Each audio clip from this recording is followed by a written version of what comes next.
Hello and welcome back to the Tokyo Living Podcast. I've got a very special guest today, Justin Crowe. Welcome to the show. Thanks, Sam. How are you, mate? Very well. So Justin and I go way back, over 20 years actually, which is pretty scary.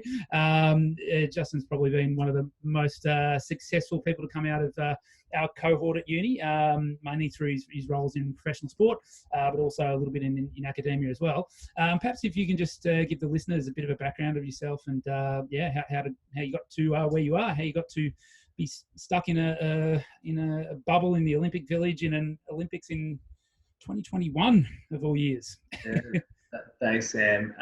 Look, so Sam and I, we studied physio together, which was thanks for reminding me how long ago that was. That was really good. I went on and did a Master of Exercise Physiology because I was more interested in exercise side. Got a bit of a start in pro sport, working rehab. Here back in Australia, worked with Collingwood for the premiership there, spent some time at Essendon, probably 6-7 years at the Bombers before stepping into Paralympics Australia, who bring the Australian Paralympic team to Paralympic Games. And my role there is to lead basically the performance support team at the Games. So right now here in the Tokyo Village, we've got 3 doctors here with the Australian team. We've got one out at Izu currently, about to transition over to Fuji Raceway. Okay. We've got a team of 3 HQ physios, some soft tissue therapists, recovery physiologists, psychologists, welfare support, and a couple of others in some slightly different sort of niche areas as well. And nutrition's a key one. Here at these games. So we're a good team, and the games we're recording this, we're about halfway through, and going reasonably well so far, Sam. Yeah. So what's actually your role? What's your day to day over the last was it been 2 or 3 years since you took on the role? Yeah. So through the rest of the Paralympic cycle, my role is to help support our Paralympic sports with sports science, sports medicine support where they need, because what the situation in Australia is a number of our Paralympic sports are poorly funded. So some are quite well funded, and others aren't. An example would be our Australian goalball team, the Bells. They won their first game at the Paralympics since Atlanta yesterday, but they get $0 of funding from anyone. And so Paralympics Australia taken a role there. We've helped fund their camps. We provide access to some of our technologies, for example, video link training. We've got some good technology there, and at the games, we provide them with a physio to go to the games, and also some general high performance support. And then across there's 19 Paralympic sports plus winter sports. We provide that sort of support. We do a fair bit of research, and we have a Paralympic innovation team who do that sort of work. And that's an idea of what I'm doing outside of the games, but at the games, it's very much leading and operationalising the support for our athletes. Because at the Olympic Games, most sports would have a physio or a doctor that would travel with them. Paralympic Games, our big sports do, like our mainstream sports like swimming and athletics will have a doctor, but that's about it. The other 14 sports, we're providing them support through that HQ team. Wow. So you've got to sort of coordinate on-site doctors. Like if you have certain teams that have got an event on that day, you sort of have to coordinate where you have your medical staff and that type of thing. Yeah, a good example. Today's a good example, actually. So this morning the para-triathlon was on, just so not far from the village here in Tokyo Bay. That's a 3 a.m. departure, for a 6 a.m. start. So our doctor went out because of potential for heat stress, and we actually had it. We had one of our athletes have a crash, so it was good she was there.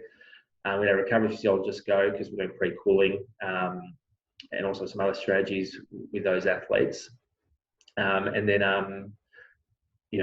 back here we've got other sports preparing for different things, and there's like everything, there's a bit of a COVID overlay. We've got a fair bit of stuff to do around protocols in our own Australian Paralympic team, protocols to stay safe. An example of that would be we made the decision as a team not to go to the dining hall, so we're catering internally. Okay. 300 people. Yeah. Which is a pretty big undertaking, to be honest. Like there's we had 2 deliveries of lunches and dinners a day, and we brought a hell of a lot of freight over. So yeah, we're taking on some big challenges, but I think we're doing what we can to make sure we stay safe and get everyone to the start line. If you test positive, you're out. Yeah. And so, with this being very different Olympics to probably what you were expecting, what's the whole process been like from when you, I guess, left Australia to when you landed here to being in the village? Give us an idea of what it's like being in there and this craziness. So pre-departure, to be able to come over, we had an Australian sort of rule that you needed a test 14 days before you left, and then in that 14 days before departure, we all had to live under stay-at-home guidelines, which means getting click and collect, not going out for dinner or coffees or anything like that, and just staying safe as a team. We want to make sure that we brought a team who was COVID-free to the games. Then we had 2 nasopharyngeal COVID tests in the 92 hours before we departed. Got on a plane, we chartered a plane over so we wouldn't have to travel with people from the community and exposed to that risk. We came over a couple of charter flights. Then the arrival at Haneda, where we came into, it's the first time we've come into there. It varied actually between 2 and 8 hours to get through the airport, depending on which group and what time. But there's a long process, a lot of checking certification. We had compulsory vaccination, so that sort of helps. There's saliva tests at the airport. There's a fair bit of paperwork. There's waiting for those results before you move to the next checkpoint. Immigration, and then accreditation. So your accreditation to become in the village. So reasonably long process through the airport, and then you really enter the bubble. It's probably one of the safest places in the world right now. Within the Paralympic Games bubble, there's daily testing for everyone here. So everyone does daily testing and records their symptoms on an app daily. And there's a couple of commandos on boats just sort of roaming around the perimeter, making sure everyone's safe. So it's a pretty well contained bubble. Hopefully that helps keep the Japanese community safe, and also means we can run a relatively safe games. And what are some of the biggest challenges you've had operating within that bubble compared to how you expected the games to be running in a normal environment? Yeah, the good thing about the Paralympic Games is you go second, so the Olympics run first. So you actually learn a bit from their experience. There are a few things that were difficult around the daily saliva testing at the Olympic Games, which we're able to clean up for us. And it gives you a good idea of what to expect. I think, the hosts are doing an incredible job, so I'd be reticent to criticise anything, to be honest. I think every Games you go to, transport and all those things can be a little bit challenging, but overall things are running really smoothly. We have to manage as a team, athletes not being allowed to go to the dining hall and missing that social aspect, or not being allowed to go to the merchandise shop and those type of things. So so far so good. People feel safe within the Australian allotment, and we're getting some really good results. We're absolutely, which is also really, really cool to see. Yeah. I think Sammy, the other thing that's probably interesting is I'm not sure how familiar sort of your listeners are to situation in Australia, but our athletes in physiological sports have probably had an advantage. They've been able to train relatively unaffected, without much risk of catching COVID or anything like that over the last 18 months. Whereas team sports, because of the federated model in Australia, people are out in different states, have found it very difficult to come together. So I think when you sort of look at our results as a team so far, our team sports are probably underachieving where they might have hoped at the start of the cycle, not by much, but a little bit. And then our swimmers and our athletes and our competitors in those sort of more physiological sports, cyclists, are doing really well, which is cool. And be pleased to know, Sam, we had our first judo athlete compete early in the games, and we have a taekwondo athlete Yeah. Here as well, who is pretty excited to compete in a few days' time. So Yeah. nice to have some representation in the combat sports. Yeah, I was actually talking to some people about this way back. When the whole pandemic started, so early last year, where Australia are actually doing fairly well, and that was when America were actually taking the COVID situation somewhat seriously, and so you saw athletes in other countries more restricted in terms of their training, and Australia seemed to be managing it in a way that allowed their athletes to train. And I was sort of interested to see how that would affect the results, because if your training is impaired in any way, it can make a massive impact on the results. And but I think as this whole thing's been drawn out over the additional year that people have had to prepare, I guess some people have found other avenues of relocating to different places where at that time training was easier to get in. And there's a couple of cool things we do, like we have a technology we've developed with Optus in Australia called Paralympic Connect. So that means one of our archers could be separate from their coach, but we film live the target and the part of the action that they want to watch in high frame rate. So the coach can actually watch the action, see the outcome, and talk to the athlete and coach really effectively remotely. And we've been able to do that in archery, table tennis really well.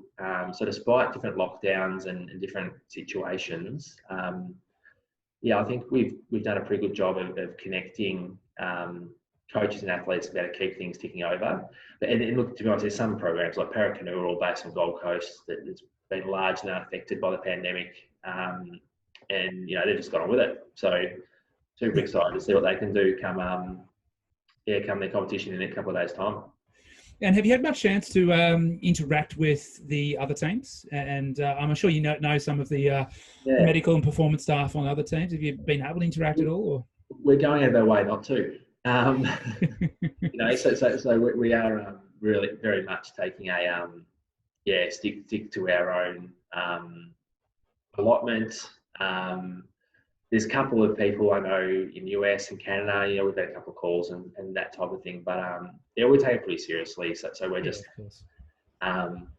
staying within your own bubble, within the bubble, sticking to ourselves, and it does actually feel quite safe in our little bubble. A little bubble within a bubble. So we hope that continues. To some extent we'll ride our luck, but I think we're doing everything we can at the very least. And so what happens after this? You're carrying on at least until the Winter Olympics next year, is that? So look, the role I do at Paralympics Australia is an ongoing role. It's sort of not tied to the cycle or anything. So the Beijing Winter Games are really soon. And I didn't really realise, and because we've got actually quite a lot of people who are working within the Olympics that are coming in, the staff that need physio treatment, and they're saying, once we're finished here, we've got to get back and start working on Beijing. That's like in 6 months. It's crazy. Super soon. So there's been some freight deadlines and that sort of stuff come up during these games. So that's all good. But and look, Australia's a small team at the Winter Games. We'll have probably single-digit numbers of athletes. It doesn't help you a lot with some of the things you have to organise, but it's a small team and but pretty cool event actually. So we'll look forward to that as well. Yeah, and then moving forward, obviously you're enjoying your role. Are there any sort of developments within the management of Paralympics that you're working on and that you're excited to see come? I think the good thing about the games is it gives you a really good look at what's needed competitively. So there'll be a lot of work, and remembering this is a short cycle now, it's a 3-year cycle to Paris. So there's some work being done already on some equipment. Paralympics there's a lot of work on equipment.